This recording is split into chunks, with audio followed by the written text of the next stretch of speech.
Hi guys, hope you're all doing very well. Today, let me start off with another new topic, which is the prepositional phrases, and then we will move on to idioms and phrases. Before we start, let me give you an example and also give you the meanings of it so that you would understand why we need to do this.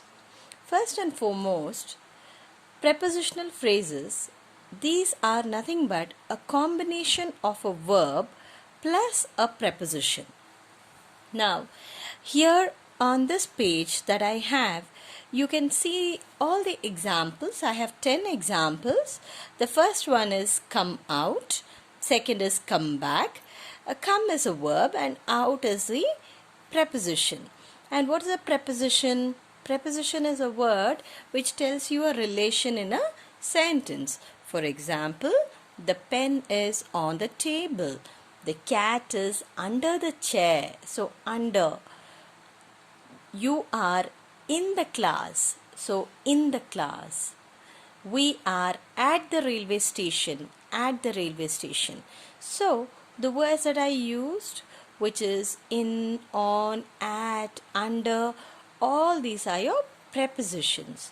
So, these prepositions along with the verbs that are there, when they come together, they are called the prepositional phrases. So, come as a word is completely different. As a verb, come means to be there, and out means, something which is outside, something which is not inside. So, these two are completely different words, but when they come together as come out, they form a different meaning. And one good example that I always keep telling you guys is, I have already shared this joke with many people. Sometime back I was in a college and I asked a student, where is the principal of the college? Where is her chamber? So they said that the principal just passed away and her chamber is on the first floor. So the point is, the passed by and passed away, it's a big difference. It's a sky and earth difference. Passed by is something where you say, somebody has just gone that way. Passed away means somebody who's passed away, who's dead and gone. So that is the difference between passed by and passed away. So, moving on, that is something that we need to take care of, because one little word can make a huge difference, and sometimes it could be a reason for ridicule. So, it's best to avoid certain words when we do not know the meanings. So, I have made a very clear chart of understanding, clear chart of all the meanings of these words, so that it becomes clear and you could use it more. And it is like a jewel. When you use these phrases, it's just like a jewel, which means that your English could be better, the use of phrases could make your language richer, and at the same time your language also could be extremely standard, and hence we use this prepositional phrases.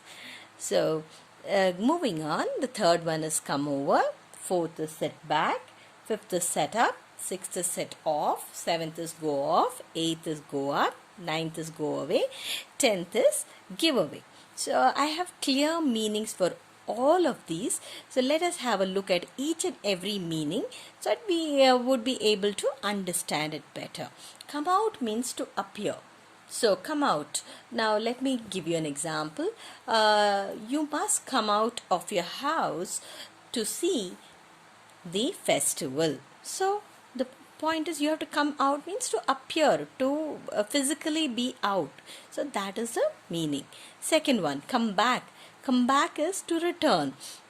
You will come back after your vacations, which means that a person has gone for vacations, and that person will have to return, will have to come back after the vacations. Third is come over. come over is to come to a place. So I request the guest to come over to the stage. So if I'm inviting a guest, that guest should come over to that particular place, to a stage, to a dais. That person will have to come over. So that is the third one. Setback. Setback means difficulty. So difficulty means a lot of people faced a lot of setbacks during the lockdown. So some people face difficulties with transportation, some people face difficulty with work, joblessness, so many things. So there were a lot of setbacks during the lockdown. Fifth one is setup. Setup is to erect something in a position. Okay, so to erect something is to put it up. So recently somebody set up a building, somebody set up a new business, so somebody set up a statue. So these are some of the examples. Set off. Set off means to leave on a journey.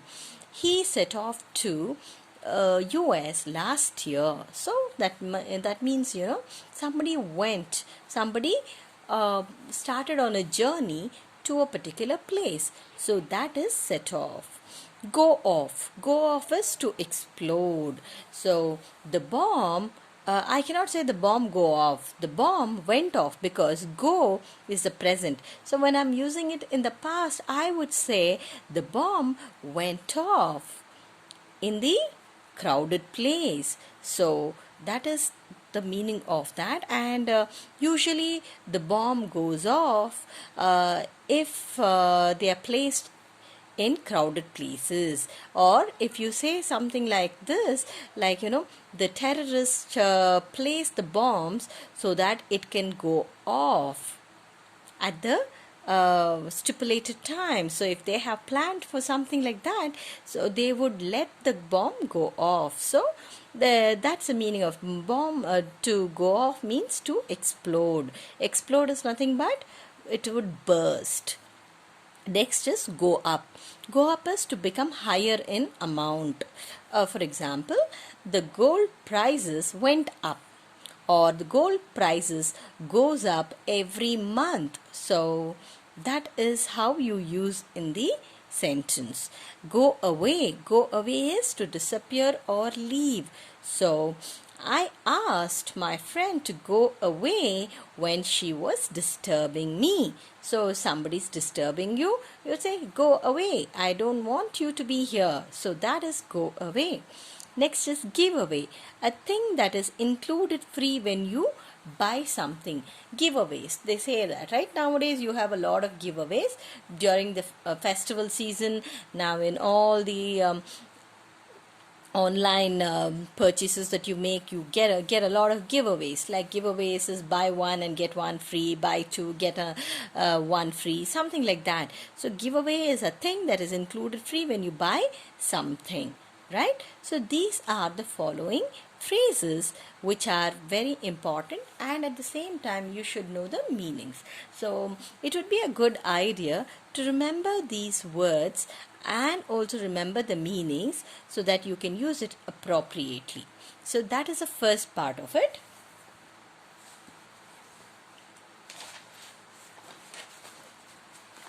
These are called the prepositional phrases. So let me show you this. It is there in your streams book. These are the phrasal verbs or the prepositional phrases. So these are the words which are there. These are the questions for which I have given you the answers. Okay, come out, come back, come over, set back, set off, go up, go away, give over, give out, take off, take back, take away, look up, look for, put off, put into, put over. So these are the words. So I hope this is clear for you. Now let us go to the next one. Fill in the blanks using the appropriate form of the expressions. Now the appropriate form of the expressions, we have a total of 12. So let us have a look and let us start reading one by one the meanings of it. The first one is don't lose hopes, keep up your spirit. Keep up your spirit means what? Don't lose hopes, Keep up your spirit, which means be courageous, be bold, don't lose your hope. That's the meaning of it. Second one, two friends came off their difference after a brief quarrel. So, which means that the friends came off their difference, which means they ironed out their difference, they sorted their difference after a brief quarrel, after they had a small fight. The next one is he has got through his examination.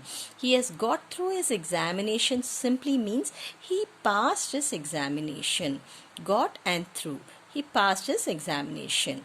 Next is the long lost friend turned up at my sister's wedding. So here it means that the person that I had not met for a long time had turned up. Turned up means showed his presence. Okay, showed his presence at my sister's wedding. Next is the businessman gave off debt after suffering heavy losses, which means he wrote off the debt after suffering heavy losses. He wrote off means he he gave up. He literally he couldn't. He wrote off. He wrote off means he gave away all. He could not clear it, so he had to finally give away all of that. Next is the price of gold has come off. Come off means it is fallen down, which means the price has reduced. Next, he has given up smoking. Given up smoking means he has stopped smoking. He is not smoking anymore. The next is the firefighters came just in time to put out fire. To put out fire means to extinguish, to stop, to stop the fire from spreading anymore. That is put out. Next is the examination had to be put off owing to the general elections. Put off means postpone, which means if it had to happen this week, it would be happening next week. So postponing. Next, they set up a new business. Set up is to start a new business. That is set up. A committee has been set up to look into the problem. So, a committee has been set up to look into the problem means the committee has been they have started it. They have created it to look into. To look into is to get deeper into the problem, to check into the problem, to see what can be done. So that is look into the problem. The next is the bomb went off in a crowded street. So go off is nothing but went off, right? So I just spoke to you about it some time back. So the bomb went off in a crowded street.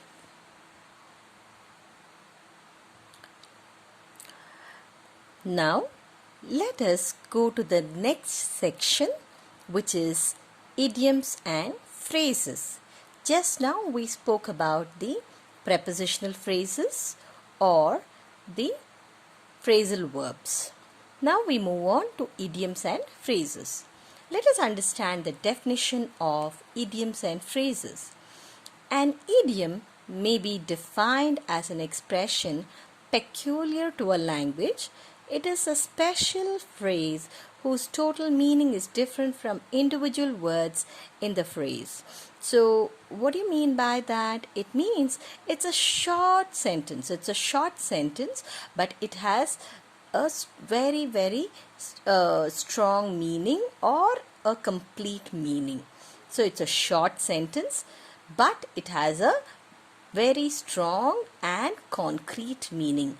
That is what is idiom and phrase. So, moving on, let us look at all the examples here. One on the left hand side you see the idiom, and on the right hand side you would see the meaning. So let us go through each and every sentence to have a thorough understanding. To keep one's shirt on. So it's a little peculiar. You see, to keep one's shirt on. If you look at it, what are they talking about? Shirt? Is it like should somebody wear a shirt and keep it on, or what is it like? But these are all phrases which are all standardized. Okay, you cannot take the literal meaning of that. You have to see what that idiomatic phrase means. So it's not just like, the little sense of the words that you use there. It's completely different, and you need to pay heed to the fact that, unless you know the word and the phrase very well, you would not know the meaning of it. You should know it very well. You have to read it, you have to learn it, you have to study it in order to understand and write the meaning of it. So, to keep one's shirt on simply means to control one's temper. So, to control one's temper, which means that, to keep your temper under control. So, that is the meaning. Next is to be under one's thumb. To be under someone's complete control. So under somebody's thumb, it just doesn't mean that, somebody is using the thumb to press you. Not at all. To be under one's thumb simply means that, to be under complete control. So sometimes, the children are under one's thumb, under the parents' thumbs, because they keep them completely under control so that they are disciplined. Third one, to have a swollen head. What do you mean by swollen head? It's not that, somebody would have a swelling on the head. Not that the literal sense. To have a swollen head means to admire oneself greatly. To actually appreciate yourself, to feel great about yourself. That is the meaning of to have a swollen head, to admire oneself greatly. To blow one's own trumpet. So to blow one's own trumpet is to praise oneself. So you would see, some people keep praising themselves that, they are very beautiful, or they are very rich, or they do not have any problems. So they keep praising themselves. So that is to blow one's trumpet. Next is to be hand in glove with. To engage in wrongdoing, which means that, people are engaged in all the wrongdoings, and they are in the wrong company. So it is just that, they are trying to involve themselves in certain acts which are not acceptable socially or legally, and that is what is to be hand in glove with. Next is to be in a soup. To be in a soup means to be in trouble. So to be in trouble is, let's say somebody has done something wrong, so that person would be in a soup. Next is to know A to Z of. To know everything about a subject. So for example, let's say a teacher is very good in math. So you would say that person knows A to Z in math. Next, to go on a wild goose chase. Not that, somebody is going chasing a goose. Not at all. It means to be a part of vague activity.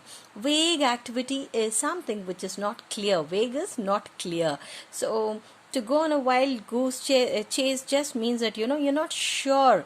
You're doing something, but you're not sure why you're doing, what is the purpose, what is the goal behind it. So you should be very sure of it. So, but this is to go on a wild goose chase just means that, not sure what this exactly means. So, what this activity is all about. So that is the meaning of it. Next is to leave no stone unturned, to explore every alternative.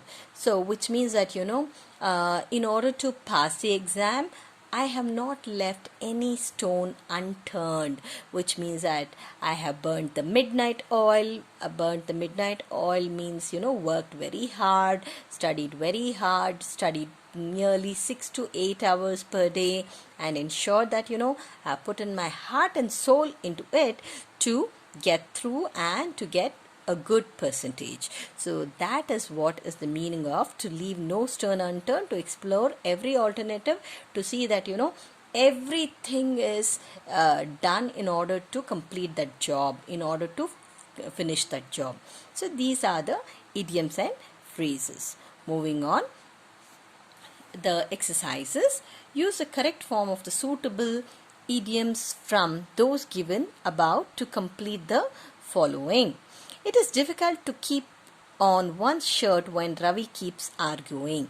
Over here, it means that there is a person who is always arguing, who is not making any sense. So it is very difficult to keep one's temperance, to keep it under check, to not get angry. So the meaning, if you look at it, to keep one's shirt, the meaning is to control one's temper. So it is difficult to keep on one's shirt when Ravi keeps arguing simply means, to keep your cool.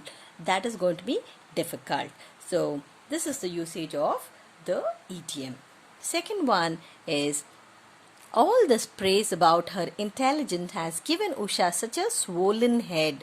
Swollen head, if you look at it, it means to admire oneself greatly. So if somebody is praising somebody's intelligence, it is important to be grounded. It is important to be humble. But what happens is, all this praise about her intelligence has given Usha such a swollen head, which means that she's feeling very proud. There is sense of feeling, oh, I am the greatest, I am the most intelligent. So that gets on an air of unnecessary admiration about oneself. So that gets on, and that's something should be avoided. Third one is, you must take Abel's advice. He knows A to Z of the share market, which means Abel is a name of a person. So you must take Abel's advice. He knows A to Z. So if you have to invest something in the share market, you want to invest some money somewhere, so it would always be nice, it would always be good to take the advice of a financial advisor. So that is what the meaning of this is. Next is, don't believe this man, he is hand in glove with the thief, which means that he is also involved in some kind of a wrongdoing. So if somebody is involved in some kind of a wrongdoing, you do not want to believe. So in that case, you say, don't believe this man, he is hand in glove with the thief. The next one, I had warned them that there was going to be no good end to the project. It was a wild goose chase. So to go on a wild goose chase means to be a part of a vague activity. So somebody is saying that I had warned them that there was going to be no good end to the project, which means that the project will never come to a good end. There is no conclusion to the project because it was a wild goose chase. Wild goose chase means it was a vague activity which really is of no use. So that is what is the meaning of wild goose chase.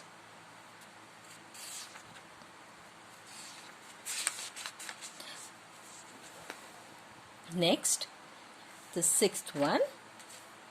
The parents left no stones unturned to get their disabled child to get a good education, which means that left no stones unturned is they exploited every opportunity, every alternative to see that the child got its education. The parents left no stones unturned, which means that they exploited, they used all the opportunities to see that the disabled child got its education. Because sometimes when the child is disabled, it's very difficult to put that person to the right school, to give the right education, to get the right teachers. All that is going to be a challenge.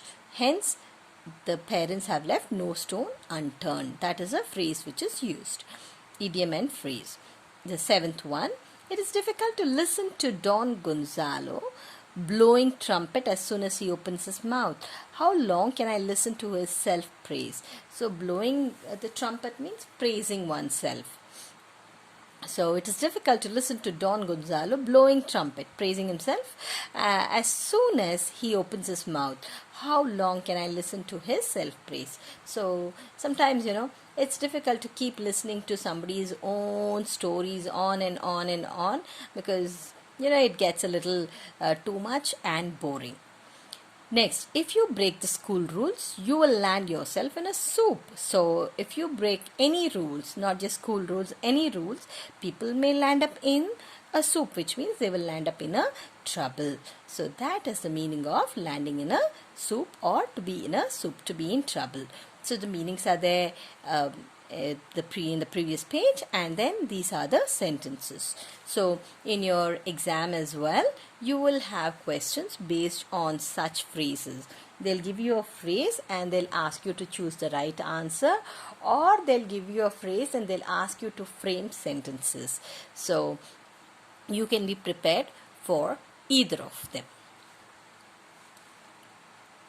Next, match the idioms in section A with the meanings in section B. So these are the questions and these are the answers. So here it is already done for you. So it's very simple to just understand the meaning and reinforce it. To look something up, to search for information. To look something up is to search for information. So which means that, I was looking up something in Google. So you're looking for some information in Google. Next is to look up to break up. To look down at, to look at with scorn, with anger. To let off, to be allowed to go free. So to let off means the college was let off. To hold up, to obstruct others from work. So to disturb somebody from doing something. To knock down, to affect. The pandemic had knocked down the jobs of many daily wage workers. To look forward to await eagerly. We are all looking forward to reopening of the college, aren't we? I'm sure the answer would be a big yes. To put off someone, to stop others from going ahead. So, to stop somebody from moving ahead. To put up with, to be alert. To see red, to be very angry. To be in full swing, to be going on. So the online classes are in full swing, which means it is going on. To get in one's way, to irritate, to vex people, to tell upon, to admire. To admire is to praise, to feel good about. So these are the questions on the left hand side, the phrases, and the answers on the right hand side. So these are the major, I would say not just major, these are the most important and that which is there in your syllabus that you could refer, that you could look up. And besides this, it would also be a good idea to keep reading your newspapers or articles or books, some kind of good story books, so that your English gets better. So moving on to the next one, which is here they have printed it as passive voice, which is not passive voice. These are the verbs. Fill in the blanks with appropriate form of verbs in the paragraphs given in brackets. So here you have the verbs. You will have just one form of the verb and you have to use past perfect or past continuous depending on the context. In any case, verb sentences is a topic which is slightly confusing, tricky and a lengthy topic which I would like to take up sometime later. However, I am going to be making it a little simple and at the same time I'll give you the answers. Try and understand it as much as possible. In case you still have any questions, you can always get back to me. The train was on fire. Several people dash kill. The point is over here, kill is the word given. So you should know what you should use. You should use the past perfect tense over here. So several people over here, it's in the plural form. Several people killed? No. Several people were killed. Period. The injured. the one that is there in the bracket, if you see, it's only shift over here. So the injured were shift because it's people over here. Here you're talking with reference to plural. So the injured, it means injured people were shifted to a hospital. The reason for the fire was unclear. So that is the first bit of it. The second bit of it, the committee, a committee dash, the word is appoint over here. So committee is used in the singular sense. The committee was appointed to investigate the cause for the fire. So you have appoint, you just can't write appointed, you have to write the past tense of it, the past tense of this, and hence it is was appointed. Next one, a function dash organize. So function, it's here, it is in the singular, and hence it is was organized. If I had the functions, then I would be using were organized. I would change this to were, because that is a plural of functions. Were organized, but now we have function, and hence I would stick to was organized to honor the eminent scientist Professor C.N.R. Rao. He was conferred, so he is singular, and hence it is was conferred, which means he was given the Bharat Ratna. Several dignitaries dash invited, were dignitaries over here, it is in the plural, and hence it is were invited for the function.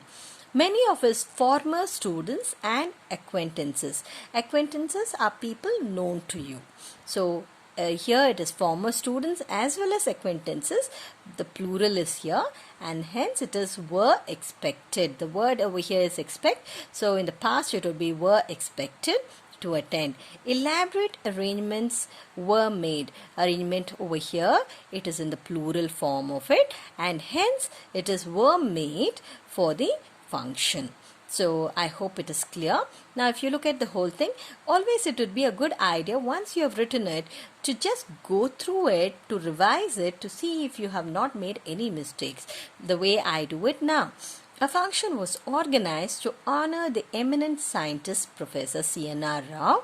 He was conferred the Bharat Ratna. Several dignitaries were invited for the function. Many of his former students and acquaintances were expected to attend. Elaborate arrangements were made for the function. So when you read it through, you would be able to find out if there are any errors, if there is any word that you have missed out, or if there is any spelling mistake that you have made. So it would always be important, and it would always be good if you went through it after you have written it. Moving to the third one. Saving water is very important. Rainwater being the purest form available, efforts should be. Now if you look at it, you have only should and you have only make. And please understand, when you're writing the verbs, you need to ensure that it has to make complete sense.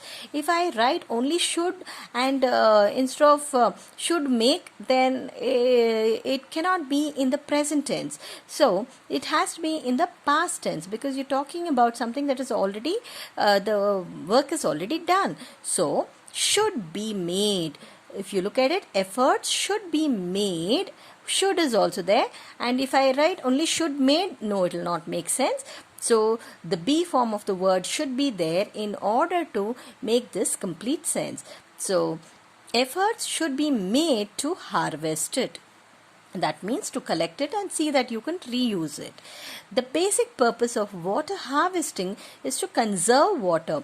It's to conserve water means to save water.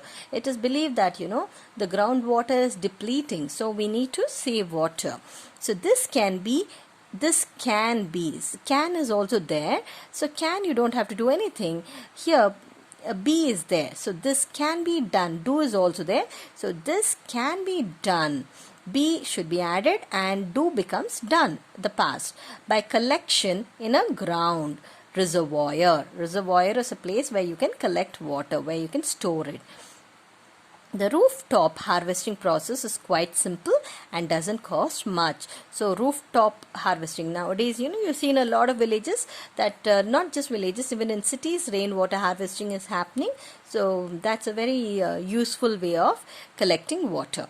The rooftop harvesting process is quite simple and doesn't cost much. First, the rooftop is to be and clean. These are the two verbs, so you have to use the be form of the word is, are, was, were. All these are the be form of the verb. So first, the rooftop is to be cleaned. Be over here, the is already there, so you need to add to be cleaned. To be cleaned. An underground pipe is inserted. The be form over here I already told you. Instead of be I have used is, because be, if I use be over there, it would not make any sense. So be should be substituted depending on the context. If I have a plural, then I would say are. If I have a singular, I would say is. So an underground pipe is inserted. Be is in, is used, and insert becomes inserted and linked to the rooftop as well as the underground reservoirs. Then the water is filtered. Be again is here, so I've replaced it with is, filtered before it reaches the underground reservoir.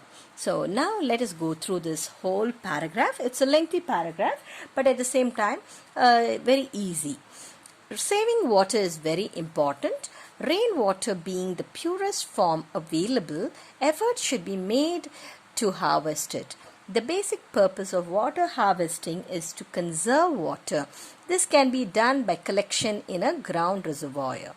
The rooftop harvesting process is quite simple and doesn't cost much. First, the rooftop is to be cleaned. An underground pipe is inserted and linked to the rooftop as well as the underground reservoirs. Then the water is filtered before it reaches the underground reservoir. So I hope this paragraph is understood, and the form of verb, the past perfect form of the verb is well understood. So moving on to the last example. The last example is again about the past perfect tense. So the bull, you have only the word tie. So the bull, you can't write only tied. The bull was tied, past perfect over here, to the tree outside Gafur's house. Then see is given, so you have to add the past for it. It was seen by the priest Tarkaratna, who was coming from Zamindar's house. Gafur, blame is given, so was is added because because Gafur is singular, was blamed by the priest for starving the bull. Tarkaratna, send is the word. Tarkaratna is singular here, and hence it is was sent by the Zamindar to talk to Gafur. The rent for the hut was not paid. Rent over here is the word which is a subject. Was not paid. Pay is the word which becomes paid in the past tense by Gafur. The priest told him that if he did not pay it within 3 days, he would be asked. Here only ask is there, but then if you only say asked, then it would not make sense, because it would not be the past perfect tense, because this event has already happened in the past and completed. Hence you need to use the past tense. So he would be asked to leave the hut. So if you look at it, all the past perfect tense words are used. So let us go through it one more time to get a better sense and understanding. The bull was tied to the tree outside Gafur's house. It was seen by the priest Tarkaratna, who was coming from the Zamindar's house. Gafur was blamed by the priest for starving the bull. Tarkaratna was sent by the Zamindar to talk to Gafur. The rent for the hut was not paid by Gafur. The priest told him that if he did not pay it within 3 days, he would be asked to leave the hut. So now it becomes very clear. So when you look at it, and the tense should also be consistent, which means that if you have used the past perfect here, all the other sentences also will have past perfect. If you look at the first example also we have used a past perfect. If they have given only shift, then you would write were shifted. If they're given appoint, you would write was appointed. If they have given organized, you would write was organized. If they're given confer, you would write was conferred. If they're given invite, you would write were invited. If they've given you expect, you would write were expected. If they've given you make, you would write were made, because arrangement here it is the past. And next is rainwater being the purest form here. If you look at it, only should and make is given. However, should be made is the correct form of it. The next one is can and do is given. Over here can be done, because do becomes done. Over here, first the rooftop is to be cleaned. Be is given. So be you have replaced with is to be clean. Clean has become cleaned. Then an underground pipe is inserted. Be is given, so you have replaced it with is. And insert, you have replaced it inserted. And linked to the rooftop as well as the underground reservoirs. Then the water is filtered. Be is given, you have replaced with is, and then filtered before it reaches the underground reservoir. So if you look at it, everywhere you have used the past perfect. And certain places you have used present, because based on the context.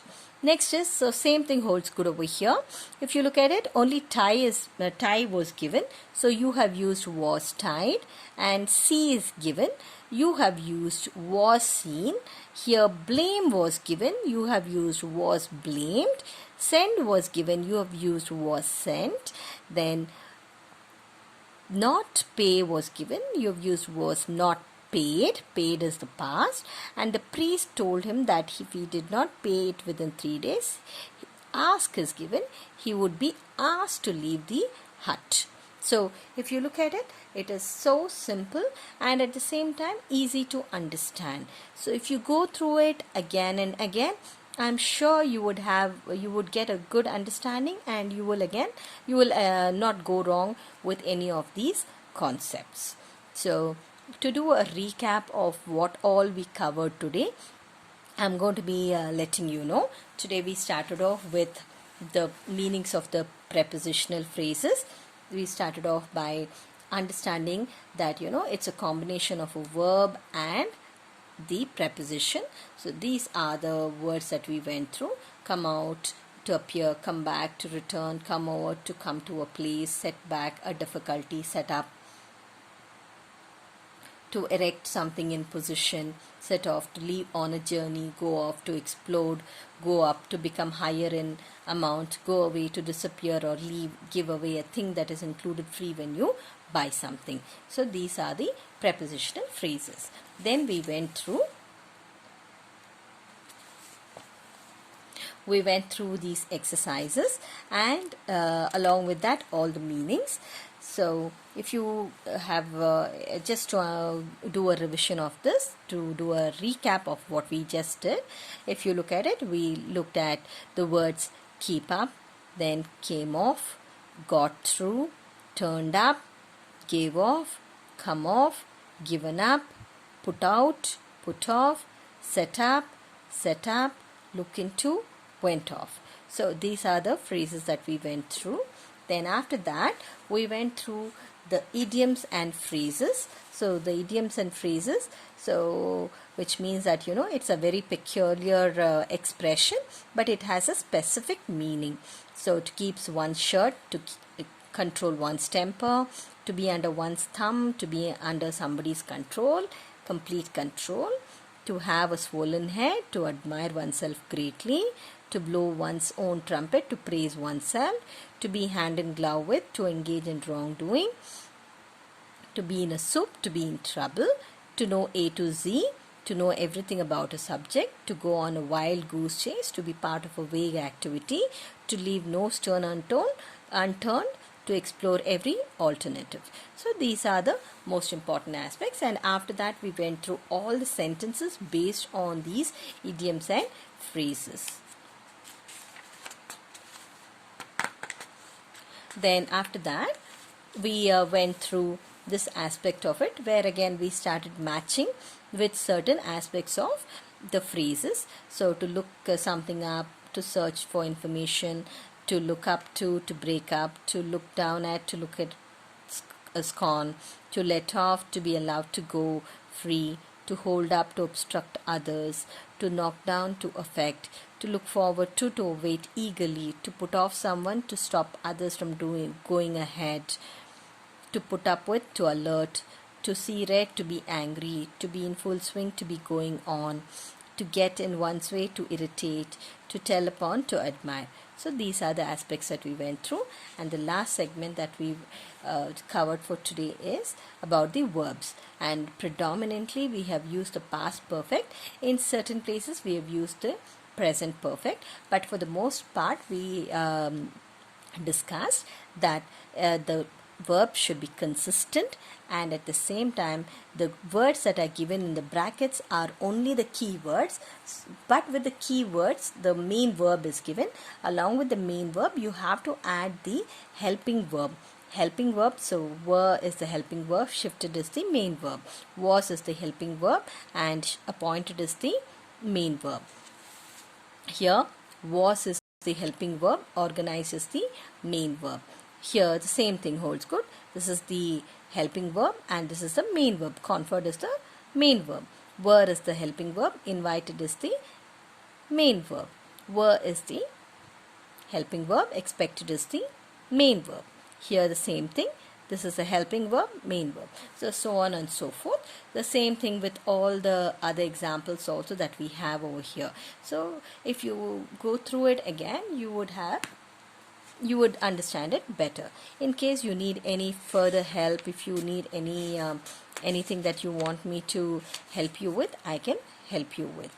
Alright, so with this I close the session for today, and please go through all these exercises, and I would like you to do the assignments which I keep posting it.